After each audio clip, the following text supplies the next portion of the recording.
ఇది మామూలు danger combination కాదు. ఆదిత్య దార్ తన గోల్ ఏందో తెలుసా?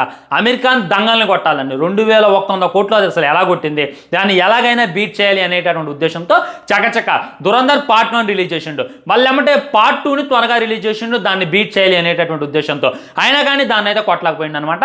ఆయన ఒక్కటే డిసైడ్ అయ్యిండు, సినిమాలో కంటెంట్ ఉంటే సరిపోదు, దాంట్లో కట్అవుట్ కూడా ఉండాలి. ఆ కట్అవుట్ వేరే వాడు ఎవరిదో కాదు, ది లెజెండ్ ప్రభాస్ దై ఉండాలి అనేటటువంటిది ఆయన అయితే ఆలోచించిండు.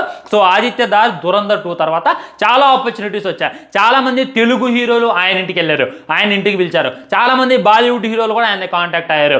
అయినా కానీ ఆయన ఎవరికి కూడా సినిమా ఒప్పుకోలేదు, ఆయన ఎవరికి కూడా గ్రీన్ సిగ్నల్ ఇవ్వలేదు. ఆయన మైండ్లో ఒకటే రన్ అవుతుంది, ది లెజెండ్ అయినటువంటి ప్రభాస్తో సినిమా తీయాలి అనేటటువంటిది ఆయన బాగా కోరుకుంటుండో. ఆయన క్యూరియాసిటీ కూడా అంతే ఉందన్నమాట. కానీ మన ప్రభాస్ అన్న చూసుకున్నట్లయితే అక్కడ గ్రీన్ సిగ్నల్ ఇవ్వడానికి ఆలోచిస్తుండో. రీజన్స్ ఏంటి అంటే ఇప్పుడు వరుస ప్రాజెక్ట్స్ ఉన్నాయి. ప్రస్తుతానికి స్పిరిట్ షూటింగ్లో ఉండవు, ఆ తర్వాత ఫౌజీ షూటింగ్ ఉంది, ఆ తర్వాత కల్కిటు షూటింగ్ ఉంది, సలార్ 2 షూటింగ్ ఉంది. ఈ విధంగా రకరకాలమైనటువంటి సినిమాలు ఉన్నాయి. ఈ ప్రాజెక్ట్స్ అన్ని ఒప్పుకొని ఆదిత్య దార్కి ఒప్పుకుంటే ఏదో ఒక ప్రాజెక్ట్ వదులుకోవాలి అనేటటువంటిది ఆయనకు ఉన్నటువంటి ఆలోచన. అదొకటి.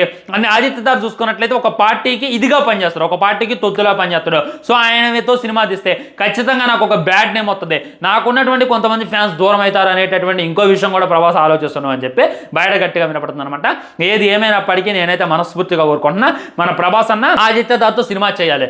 ఎందుకంటే చెప్పా కదా, కంటెంట్తో పాటు కట్అవుట్ కూడా ఉండాలని. కంటెంట్ ఉన్నటువంటి డైరెక్టర్ ఖచ్చితంగా ఆదిత్య దార్. ఒక మెంటలోడు సందీప్ రెడ్డి వంగ అయితే ఇంకో మెంటలోడు ఖచ్చితంగా ఆదిత్య దార్. తన సినిమాలో ఉన్నటువంటి బ్రూతలైన, తన సినిమాలో ఉన్నటువంటి స్టోరీ అయినా, హీరోని చూపించేటటువంటి విధానమైన నెక్స్ట్రాల్ ఉంటుంది.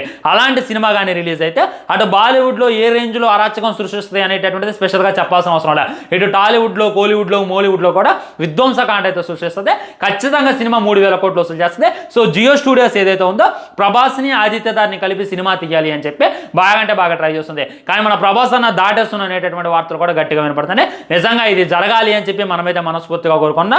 ఒకవేళ